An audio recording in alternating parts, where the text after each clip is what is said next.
I want to bring in CBS News White House reporter Jacqueline Alemany. Jacqueline, what are you hearing from your sources at the White House of what led up to this today? So what we're seeing is obviously after one of the most tumultuous weeks in Trump's fairly nascent presidency is the firing of Anthony Scaramucci, which is remarkable in that he went from being, an insider with rising stock in this White House to being ousted overnight. I think we can take this as a sign of General Kelly, Trump's new chief of staff, is flexing his muscles.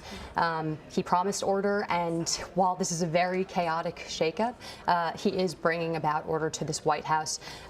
Last week, as we all know, Anthony had a very vulgar tirade to the New York Times. The New Yorker, yeah. Sorry, this is the New Yorker. Yeah. And that got a record 4 million unique views. That is not the message that Trump wants coming out of his White House. The most viewed piece of news being his new comms director's again, vulgar tirade. Yeah, against people who at the time were still working at the White House. That was against Reince Priebus, who was the chief of staff, who obviously resigned last Thursday and was replaced by General Kelly, who appears to be behind the firing. Yeah. Yeah, and in some ways, Anthony was a very useful tool in ousting Reince and Spicer.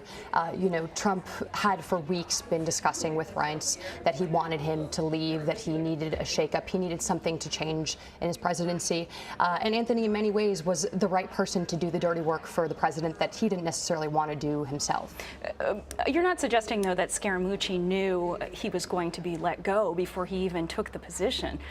No, I'm not. My sources haven't told me that just yet, but I think over the past week, the way things have played out for Anthony between sort of Salasatia's Page 6 reports about his personal life to, not even necessarily being comfortable with attribution guidelines with reporters, something that is pretty critical. Right, like that's 101 communications. If you want something to be off the record, say off the record before you go on a verbal tirade. That is comms 101. Yeah, comms 101. And I also want to say, Anthony promised to oust the White House of leakers, but Anthony himself had a track record for leaking. He's notorious for being press friendly.